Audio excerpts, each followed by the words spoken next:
Okay, we're in the low part of the landscape here at Strathbogie. We've come off the slope down about 250 metres down the hill from a rocky outcrop on the top of the rise.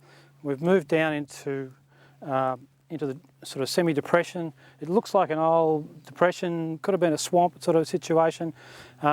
It's a little bit different to the previous site that we described over the other side. There's water in the profile, which bit of a surprise, but given that we've got a dam just nearby, there's possibly a bit of mounding from that back upstream.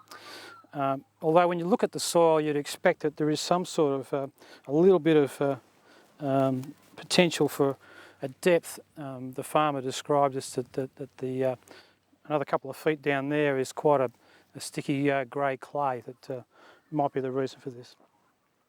This soil is, when I first came here, we're sort of expecting to see almost a duplex soil, but looking at this, the topsoil to the top of the bottom of the A is about here, moving into the B horizon.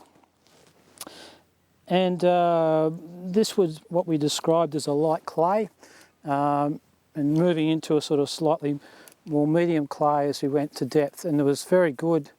You could ribbon it out very clearly. Not a lot of contrast between the upper profile and the B horizon. So it had good, there wasn't a lot of grit, there was grit, but there wasn't any large pieces of quartz or leftover minerals in the soil that we noticed going through the exercise. You can see there is quite reasonable good root development right down to the water line even. There is root development here, but some of those roots might have been associated with the rushes that are growing nearby here. Whether it's associated with the current pasture mix here, I suspect not, and possibly it might be relating to the fact that there's a bit of native vegetation here. You can see the roots that are growing down through here. In terms of its friability, we dug it out. It's fairly friable, and we walked over to this section here, which we took out, and we just loosely sort of shook it so that you can see that there's fairly good aggregate sort of structure in that.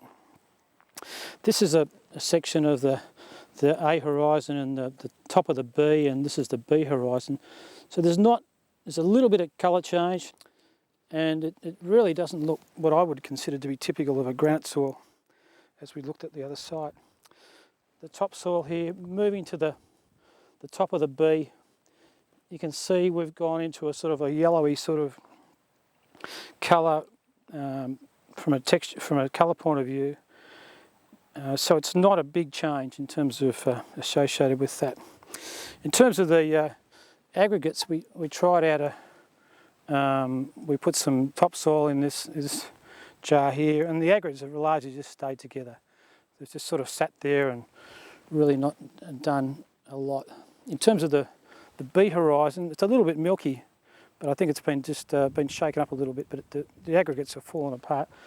Even when we stirred up this water earlier on to see what had happened, it started to go back into its natural state of being quite, if you stir it up, it goes into solution, but it doesn't stay very long. It sort of starts to stream out, and eventually it'll just drop out. Looks very similar to what you'd see in a really salty situation, but it's not. It's very low in sodium. In terms of pH for this site, when the group did the test on the pH for here, we're expecting a little bit lower, but it was around about 5.5. One small group got to the point of being what they thought was a 6, but probably in the overall context, 5.5 to about here, and the same in the subsoil in the B horizon. Very much hardly any difference at all. And at that sort of level, you would not expect much of a impediment to growth. I talked about the water before. It's a bit mounted here. There's it's obviously reflected in the colour that you're seeing in this material here. There's a little bit of mottling, but not substantial enough to be significant. It's more of a grey colour. So in terms of its difference between the other side is obviously better drained, and to a degree that it's freely draining. In terms of, we talked about texture before. We did a texture test on this material before, and you can obviously ribbon it out, and it sort of goes.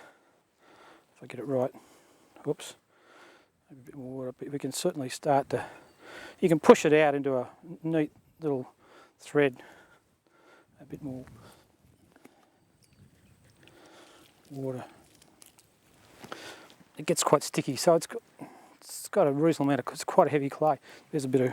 Oh, I thought it was a bit of grit, but there's no obvious quartz or other rock material in this.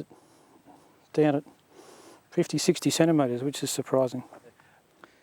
So I suppose I was just sort of looking at the unused roadside just below the site here, and it shows us some key indicator species that might reflect the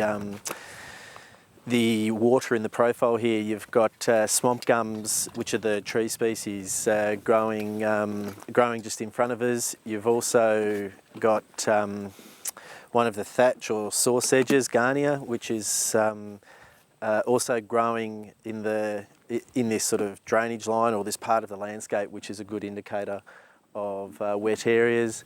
And yeah, there also seems to be some shrubs. They might be tea trees, which is another good indicator, and they're sort of confined just to this area where the lower soil pit. So it reflects and associates quite well with the soil with what the soil's been described as.